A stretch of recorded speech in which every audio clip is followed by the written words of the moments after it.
Novel karya Syukri Muhammad Syukri.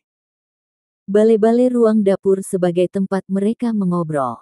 Sebelum berangkat tadi pagi, mereka bertiga cukup lama ngobrol, sampai tertawa ngakak. Adi tidak tahu topik obrolannya, tetapi sempat mendengar suara gelak tawa mereka. "Rani tahu aku ikut ke sini?" tanyaku khawatir. "Pasti," jawab Adi. "Dewi tahu hubunganku dengan Rani?" tanyaku makin khawatir. Kayaknya belum." "Kenapa?" tanya Adi penasaran. "Nggak apa-apa, sekedar ingin tahu," jawabku sambil mengalihkan pandangan ke badan gunung Burbirah Panjang. Perasaanku mengisyaratkan, Rani akan melakukan sesuatu. Apa, kapan, di mana, dan bagaimana kejadiannya, itu masih tanda tanya. Kenapa terjadi? Penuturan Adi barusan sebagai sebuah missing link penting, bila dikaitkan dengan cerita Dewi di Kala Kebayakan. Rani tahu kehadiranku di sini, tahu alasan Nisa ikut ke sini, sementara Dewi tidak tahu hubunganku dengan Rani. Perasaanku, Dewi akan menyomblangiku dengan adiknya. Itu khas gaya Dewi, perempuan ceplas-ceplos yang manuvernya sulit diduga. Boleh jadi, Dewi mempromosikan diriku di depan Nisa dan Rani, lalu mereka menertawaiku. Rani terpaksa ikut tertawa. Adi tidak mengenal sepupunya sedetil aku. Rani seorang seniman berkarakter. Perasa tetapi pintar menyimpan perasaan.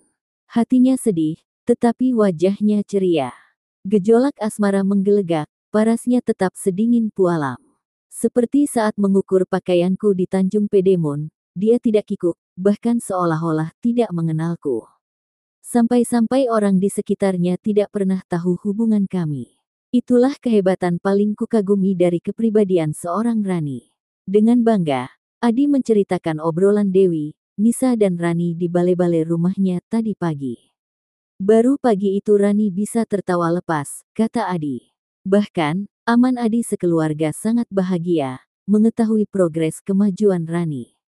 Keberhasilan Dewi mendorong iparnya tertawa, diberi acungan jempol oleh Adi. Apa dan siapa yang ditertawakan Rani? Menertawai dirinya karena tidak diajak ke penyangkulen, atau menertawai Dewi, atau menyindir Nisa yang merengek karena ingin bertemu penyanyi pujaannya? Atau, Rani menertawaiku, laki-laki pecundang yang takut memetik setangkai mawar merah?"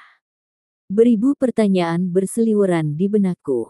Batok kepalaku mulai sakit, perut mual, badan berkeringat. Aku memang pecundang rendah, tidak jantan.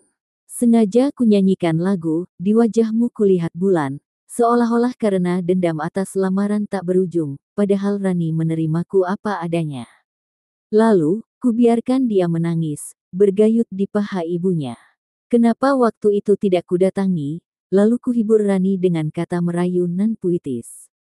"Niko, kamu sakit?" tanya Adi menepuk bahuku. "Enggak," jawabku. "Kenapa wajahmu pucat?" tanya Adi penasaran. "Masa iya? Memang udara di sini agak dingin," kataku sambil mengalihkan wajah dengan melihat ikan-ikan kecil sedang berenang di dalam air. "Sebentar, kuambilkan kain sarung," kata Adi, lalu dia masuk ke dalam.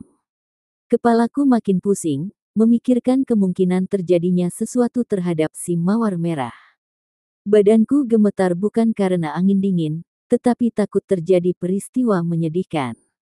Rasa mual dalam perutku bukan karena lapar, tetapi beban pikiran memicu naiknya volume asam lambung. "Aku harus pulang," bisik hatiku. "Niko, ini sarungnya," kata Adi sambil meletakkan sarung di bahuku. "Adi, suaraku tidak keluar, perutku makin mual, kerongkonganku seperti tersedak. Sebentar, kupasang dulu jaring ke danau untuk menu makan malam kita," kata Adi sambil menenteng jaring dan bergegas turun ke perahu, disusul Dewi di belakangnya.